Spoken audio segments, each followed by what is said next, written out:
dimanapun kalian berada, kembali lagi bersama Maka. Nah, di video kali ini Maka mau share berbagi cerita, berbagi pengalaman seputar kehidupan. Nah, di video kali ini Maka mau ngebahas tentang menjadi orang yang sabar dan selalu bersyukur. Nah, tentunya menjadi orang yang sabar adalah salah satu bentuk kita gitu ya, menerima keadaan hidup yang sudah terjadi, yang sudah teralami, yang sedang kita rasakan. Tentunya apa yang sudah diajarkan oleh Rasulullah ataupun ajaran-ajaran Islam, bahwa kalau ketika kita sedang diberikan ujian, cobaan, diberikan kepedihan, dan kita harus kuat dan bisa bersabar diri, menahan diri gitu ya. Dan tentunya menjadi orang yang sabar itu adalah salah satu bentuk ketakwaan kita, keimanan kita kepada Allah Subhanahu wa taala. Begitupun ketika kita diberikan rasa bersyukur, tentunya di atas kehendak Allah telah memberikan kita kenikmatan, diberikan rezeki, keberkahan, kemampuan, kelebihan, maka kita harus bersyukur. Begitupun ketika kita sedang diuji, sedang diberikan cobaan, sedang diberikan kepedihan, tetap kita harus bersyukur, menikmati hidup ini. Nah, ternyata dengan dua hal yang namanya sabar dan bersyukur itu adalah salah satu bentuk keimanan kita dan ketakwaan kita kepada Allah Subhanahu wa taala. Maka dari itu, buat teman-teman yang sedang menghadapi hidup ini dengan penuh kesulitan, penuh kepedihan, kekurangan, maka apa yang harus kita lakukan saat ini selain kita bersabar, selain kita bersyukur kepada Allah SWT. Walaupun terkadang ada orang yang mungkin banyak hartanya, banyak kelebihannya, tapi diberikan badan yang sakit. Ada juga orang yang mungkin diberikan kesehatan, banyak waktu untuk bersama keluarga, tapi dikurangi di dalam materinya gitu ya, diberikan kepedihan di dalam kekurangannya gitu. Dan kita juga harus bisa memahami bahwa di dunia ini tidak ada yang sempurna. Tapi di dunia ini hanya latar belakang kita bagaimana bisa menghadapi hidup ini dengan baik, dengan bijak, dengan apa yang sudah Rasulullah ajarkan di setiap ajarannya, bahwa di saat kita sedih, di saat kita sedang terpuruk, di saat kita sedang lemah, di saat kita sedang punya kemampuan, terkadang disitulah kita harus bisa memahami dan mempelajari hidup ini. Nah, buat teman-teman, tips dari video kali ini, ternyata sifat yang namanya syukur itu dan sifat yang orang yang selalu sabar itu adalah pasti ada hal kebaikan di hari esoknya. Jadi jangan khawatir bahwa sekarang kita bisa makan, tidak bisa makan, bahkan kita sedang memberikan ujian dan cobaan. Kita belum tentu di hari esok masih diberikan ujian yang sama. Nah, maka dari itu kita harus selalu bersabar dan tetap selalu berdoa kepada Allah, meminta petunjuk, minta jalan, dan tetap beraktivitas dengan yang baik. Tentunya tetap selalu berusaha dan berikhtiar. Dan ada hal yang lebih menarik lagi ketika kita selalu berbuat kebaikan, membantu orang yang sedang kesusahan, walaupun keadaan kita sedang susah.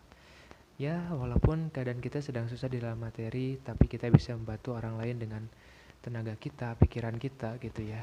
Atau bahkan dengan kemampuan kita yang lainnya. Atau misalkan kita sedang punya sesuatu yang kita punya dan kita bisa alokasikan untuk membantu orang lain untuk menjadi orang yang selalu bersabar diri, menahan diri, menjadi orang yang lebih baik. Dan ternyata di setiap kebaikan kita berbaik kepada orang lain, ada hal yang menarik, yaitu Allah juga akan memberikan kebaikan kepada kehidupan kita gitu. Dan ternyata ada yang lebih apa ya, sebuah prinsip yang mungkin dimana ketika kupu-kupu kita pengen mengejar kupu-kupu atau menangkap sebuah kupu-kupu, yaitu kita susah ya, kita harus mencari dulu dan kita harus menangkap kupu-kupu, walaupun kupu-kupu itu jinak ya, tapi terkadang kita juga susah menangkapnya gitu. Tapi kalau kita fokusnya menanam, mulai menyirami sebuah pohon, sebuah tanaman, ataupun mulai menanam sebuah bunga gitu ya di depan rumah kita, maka dengan sendirinya kupu-kupu itu akan datang dalam kehidupan kita. Nah, begitupun sebuah materi ataupun sebuah uang yang datang kepada kehidupan kita. Kalau kita selalu kejar-kejar, harus kita cari ke sana ke sini, tapi susah nangkapnya. Nah, maka dari itu kita fokus saja dengan menanam kebaikan, menanam sebuah pekerjaan, dan kita nanti akan secara tidak langsung akan mendapatkan uang secara tiba-tiba ataupun datang dengan sendirinya. Walaupun kita butuh sebuah yang namanya kehidupan ini, yaitu uang, tapi bukan berarti kita harus mengejar-ngejar uang. Biarkan uang itu mengejar-kejar kehidupan kita. Nah, ternyata ketika kita sedang pengen menjadi kreator YouTube misalkan, ya kita fokus membuat videonya yang bisa menghibur, yang bisa menjadi motivasi mungkin ya, atau bahkan menjadi video yang bisa bermanfaat oleh orang lain gitu ya. Dan begitu juga ketika kita bekerja, ya kita bekerja dengan baik, menjadikan orang senang dulu dengan kerjaan kita. Atau kita misalkan menanam, biarkanlah tumbuh tanaman itu menjadi tanaman yang subur. Bagaimana caranya? Nah, kita fokus saja ke sana, dan insya Allah nanti akan ada sebuah rezeki ataupun yang namanya uang datang dengan sendirinya dalam bentuk berkelimpahan kepada kehidupan kita. Nah, tentunya di sini juga Maka mungkin beberapa waktu ini banyak hal yang harus Maka pelajari gitu ya. Di dalam kehidupan ini banyak hikmah di balik setiap kejadian dan ujian. Terkadang ketika kita punya doa, Allah belum kabulkan doa itu, kalau misalkan Allah kabulkan, belum tentu itu jadi hal kebaikan juga untuk kehidupan kita.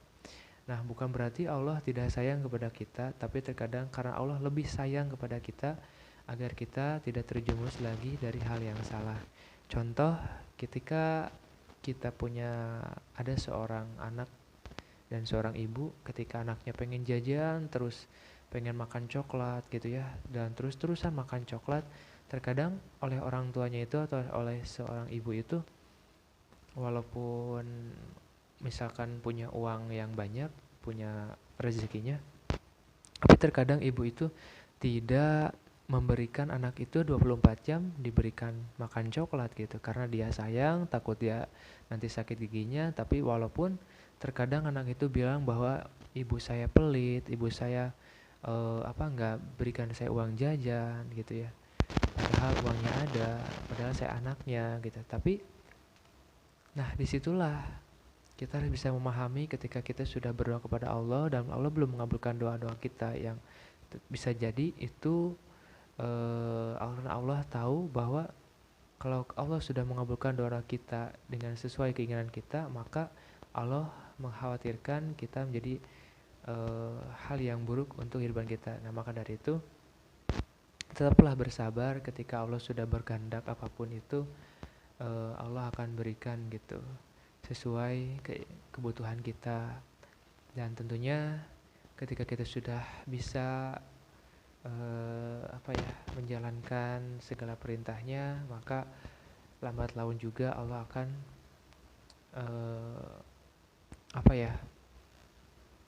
Allah juga akan menepati janji-janjinya kepada umatnya, kepada makhluk yang ada di dunia ini, dan akan mengabulkan semua keinginannya gitu ya.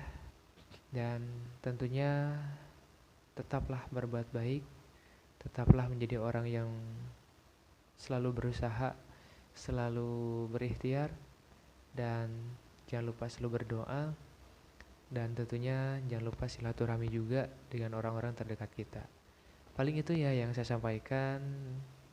Semoga bisa bermanfaat buat kalian semua yang saya share pada video kali ini. Dan mohon maaf jika ada kata-kata yang salah. Saya juga di sini belajar, sharing, berbagi cerita kepada kalian semua. Jika ada saran masukan bisa dituliskan di dalam komentar ya. Next di video berikutnya. Wabillahi taufiq wal hidayah. Wassalamualaikum warahmatullahi wabarakatuh.